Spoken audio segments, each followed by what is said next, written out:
Hai, Assalamualaikum adik-adik kelas 2. Pada video kali ini kita akan belajar tema 8, subtema 4, pembelajaran 1. Udin dan teman-teman membaca sebuah dongeng.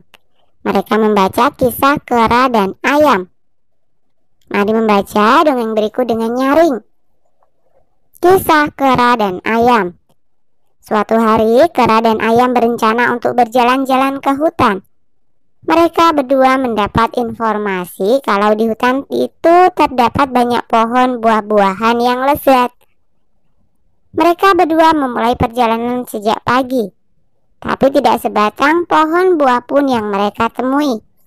Yang ada hanyalah pohon-pohon yang tinggi dan berdaun lebat. Mungkin kita harus berjalan lebih jauh lagi, kata kera. Ayam hanya mengangguk setuju. Semakin lama suasana hutan semakin gelap. Sinar matahari tidak mampu menembus rimbunnya pepohonan. Ayam mulai ketakutan.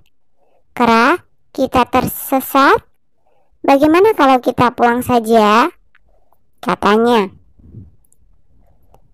Kera juga kebingungan. Mana jalan keluarnya? Mungkin ke arah sana, sahut si kera. Mereka sibuk mencari jalan keluar. Tapi semakin lama mereka berjalan, semakin jauh mereka masuk ke dalam hutan. Kera meminta maaf kepada ayam. Kera merasa bersalah karena telah mengajak ayam berjalan-jalan ke hutan. Padahal ia tidak tahu jalan keluar dari hutan. Ayam pun memaafkan kera. Akhirnya ayam dan kera bertemu dengan kepiting. Kepitinglah yang menunjukkan mereka jalan keluar dari hutan. Ayam dan kera pun selamat sampai ke rumah masing-masing. Jadi apa isi cerita dongeng kisah kera dan ayam di atas? Cerita di atas berisi tentang kera dan ayam yang tersesat di hutan ketika mencari pohon buah-buahan. Mengapa kera dan ayam bisa tersesat?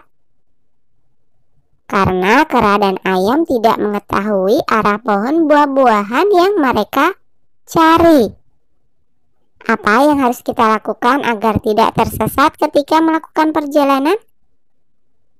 Kita harus memastikan arah yang akan dituju dan membawa peta.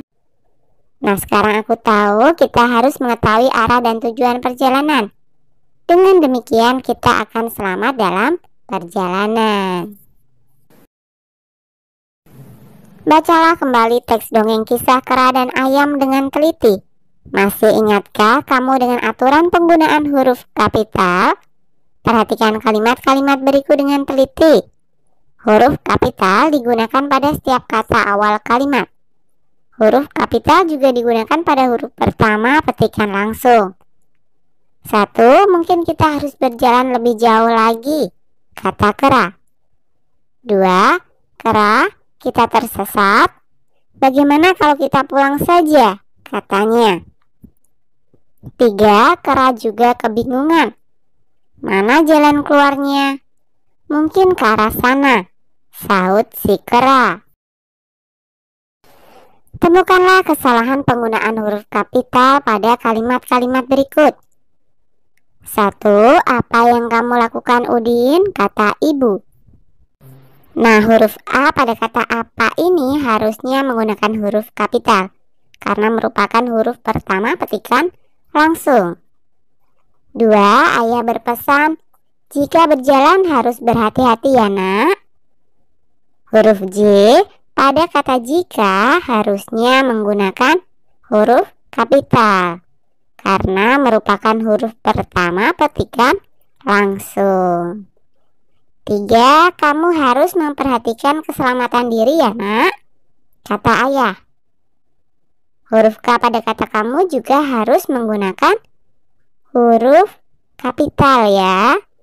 Kemudian yang keempat, pakai helm dengan baik ya nak, seru ayah.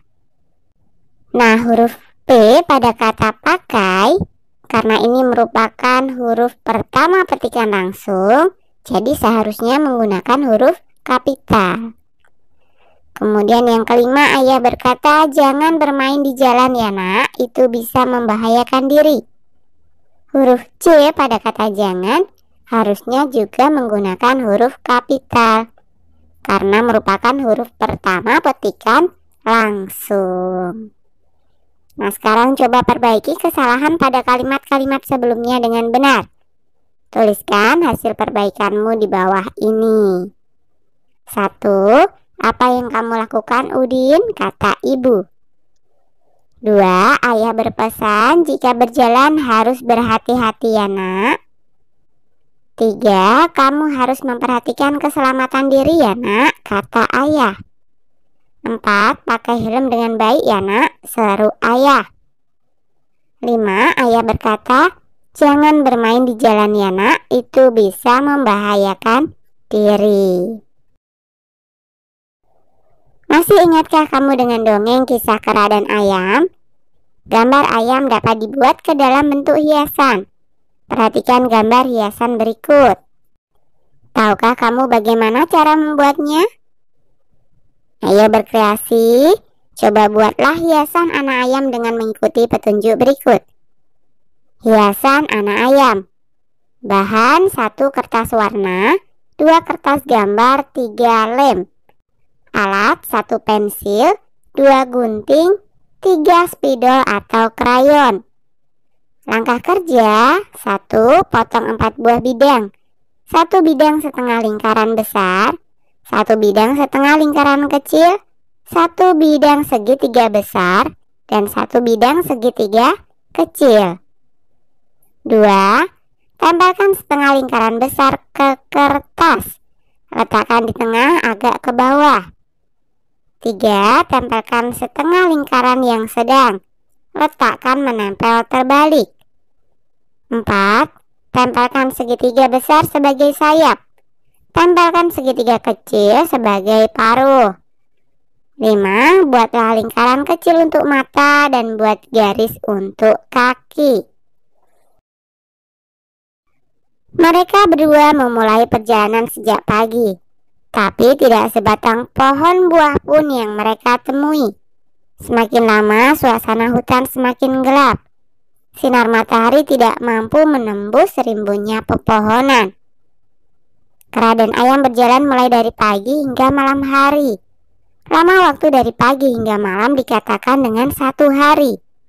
Masih ingatkah kamu dengan nama-nama hari? Berapa hari dalam 1 minggu? Amati gambar di bawah dengan teliti. Nah, aku masih ingat nama-nama hari.